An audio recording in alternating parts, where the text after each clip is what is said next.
Téléspectateurs de Ovadia Web TV, bonjour.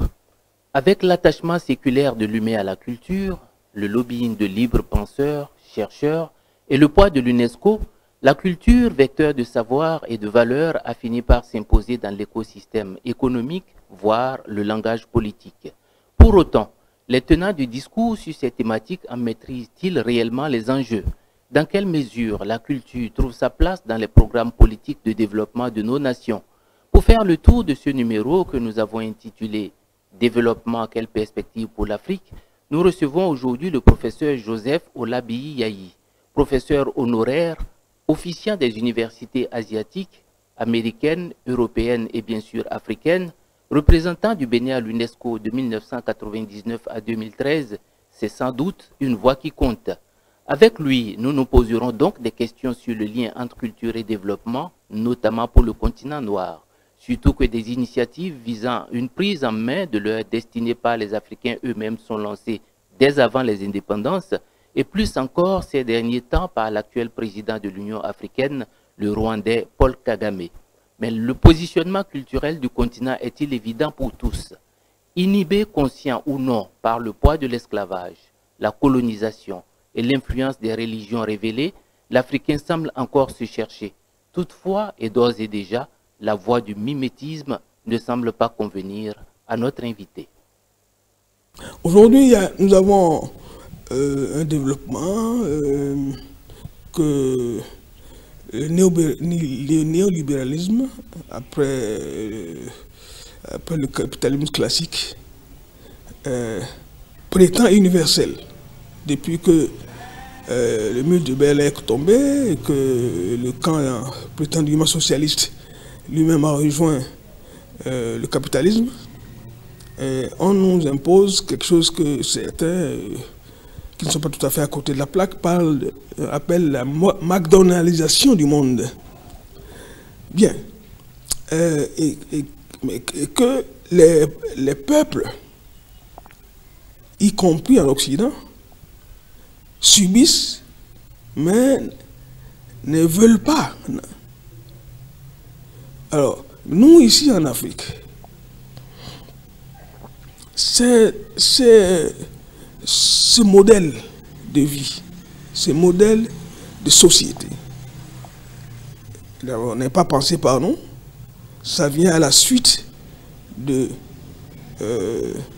et a été rendu possible par des siècles d'esclavage qui ont enrichi l'Europe, qui ont permis le capitalisme.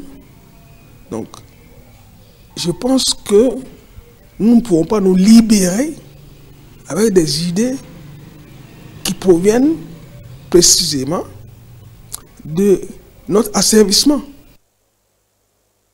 Façon de voir. Mais alors, existerait-il d'autres pistes de développement pour le continent, surtout que ce serait chimérique d'envisager de se soustraire à la tendance collective de la mondialisation et à la société de consommation? Il faut d'abord penser le concept même de développement dans nos cultures. Quel est l'idéal type d'une société, d'un homme, de l'humanité, d'un homme, d'un être humain, dans nos sociétés, non polluées par l'Occident? Comment définit-on, comment pense-t-on une personne heureuse? Je crois qu'il faut commencer par là. Donc, le développement doit être évidemment dirigé vers l'épanouissement des humains. Alors, nous revenons sur nous-mêmes pour dire mais, comment appelle-t-on, s'il a un nom, une personne heureuse dans nos sociétés? Pas en traduisant le français, mais en réfléchissant dans les traditions intellectuelles. Chez nous, par exemple, en Yoruba, on dit Omoluabi. Le concept de Omoluabi, c'est quelqu'un qui sort la quintessence de l'être, du bien-être. Le bien-être est d'être bien c'est être bien avec soi-même, horizontalement avec tous ceux qui sont avec vous, être humain, avec l'environnement, les arbres, les herbes, les animaux, ça aussi fait partie de votre être. Parce que dans notre philosophie, il y a toujours un lien entre les humains et les non-humains, mais aussi avec ceux qui ne sont pas encore nés ou les ancêtres. Donc c'est ça Omoluabi, c'est ça et les ancêtres. Donc il y a cette dimension verticale, horizontale du bien-être. C'est ce à quoi on aspire. C'est ce qui est souhaitable.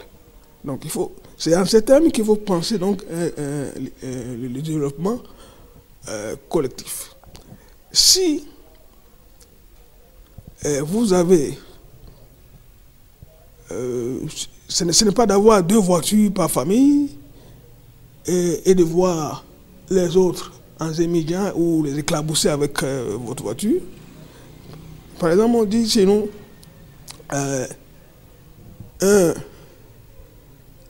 un riche plus 6 pauvres, ça fait 7 pauvres. Certains diront bon sens, d'autres non-sens.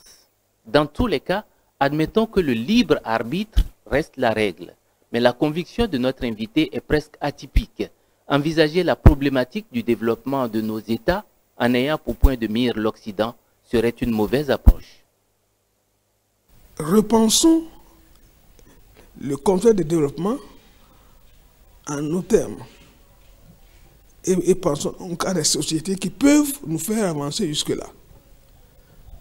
Et non pas nous penser comme sur un monorail où il faut rattraper un retard accusé sur les sociétés occidentales. C'est ça le grave problème, où les gens pensent le développement comme un problème de rattrapage.